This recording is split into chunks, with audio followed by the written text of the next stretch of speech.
La parole est à Monsieur Yohann Gillet pour le Rassemblement national. Merci Madame la Présidente, Monsieur le ministre de l'Intérieur, Monsieur le garde des Sceaux, Monsieur le rapporteur, chers collègues.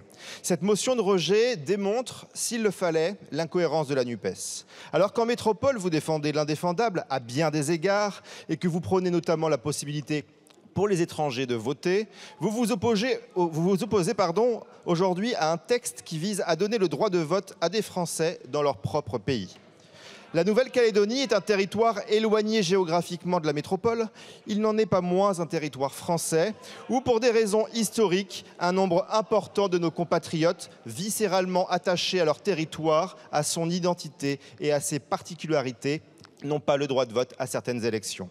Mais cette motion de rejet ne démontre pas seulement la cohérence de la NUPES, elle symbolise aussi la volonté de ses auteurs d'amplifier des tensions dans un climat d'extrême violence, là où un apaisement est nécessaire.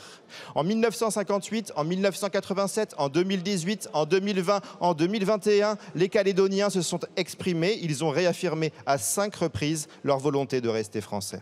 Pour autant, la France doit évidemment prendre en compte l'existence d'une forte minorité qui s'exprime en faveur de l'indépendance. Et pour cela, il faut évidemment que notre République se porte garant de la préservation de l'identité de ce beau territoire océanien. Le dégel du corps électoral est un impératif pour garantir une démocratie authentique et représentative en Nouvelle-Calédonie. Des élections justes et légitimes où chacun dans sa diversité se sentira pleinement investi dans son destin politique.